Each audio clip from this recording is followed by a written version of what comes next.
Okay, so this is Wednesday the 13th of January. Just have a quick recap on the book talks from yesterday and Monday. So I'm just going to be reading the little recap here in the just before the questions. So it says, in the previous extract, Olive and Cliff are in a cinema with their older sister Suki, who left the film to use the toilet. During the film, before Suki came back to the film, the air raid siren sounded and everyone was ordered to leave the cinema. When they get into the street, they are met by the chaos of a bombing raid. The air raid warden tries to get them into a shelter. Cliff goes into the shelter, but Olive is desperate to find her older sister. Okay, so that's just a little revisit of what we've read so far. Okay, I'm going to scroll up now and I'm going to start. So hopefully you've got the text in front of you and I'm going to start reading it out loud. So hopefully, I know you won't be able to see it that clearly on the screen, but you should have a copy hopefully in front of you as well. Okay, here goes. She was running away from the shelter, and fast too, faster than I'd ever seen her run before, her arms pumping like pistons. She didn't turn or slow down. I don't think she even heard me. The air raid warden was yelling now. "Bomb incoming! Get down!" He threw himself onto the pavement. I wasn't quick enough. The telltale whistling came next, an eerie silence, then a whoomp as the bomb hit just a few hundred yards away. The ground rocked underneath me.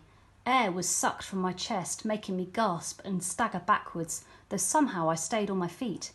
Glass smashed, bricks fell, planes droned onwards. Everything swirled dizzily together. For a moment, I didn't know which way the sky was. As the dust cleared, my stunned brain did too.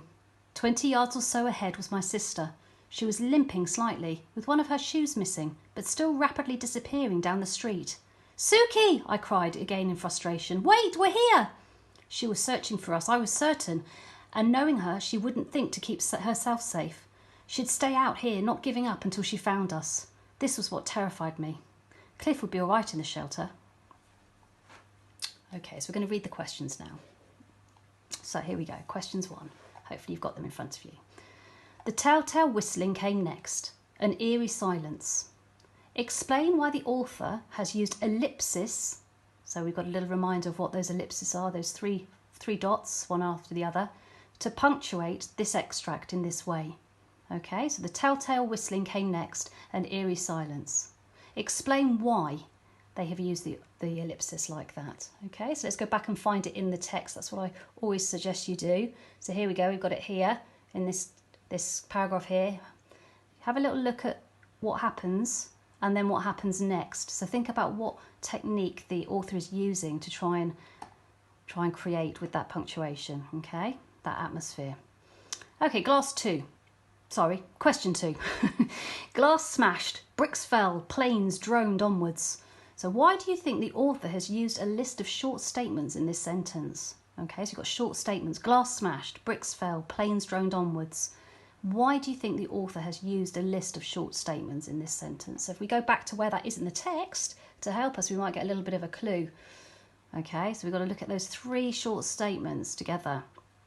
What effect is that having, those 3 statements? Let me try and find it. Mrs. Klein's having difficulty finding it. Can you see? All right, here we go. Here we go. Sorry about that. So in this paragraph here, we've got glass smashed, bricks fell, planes droned onwards. Everything swirled dizzily together. So think about what's happening there with those short statements and why we think the author has used a list of short statements for that effect. Okay. And the last question, I didn't know which way the sky was.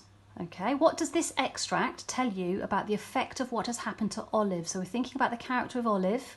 We're going to go and find that extract, that quote from the actual text. Here we go. It's in this same, following on from those 3 short statements. For a moment, I didn't know which way the sky was. So have a little reread of that paragraph and think about how you think Olive is feeling at that time. What effect? Okay. What is this extract? What does that tell us about how Olive is feeling and what's happened to her? Okay. So I think that's it for today. So happy writing. And always remember to do your very best sentences and capital letters, full stops. If you're quoting from the text, obviously use your quotation marks and capital letters. Very important, so don't forget those. Take care, everyone. Bye.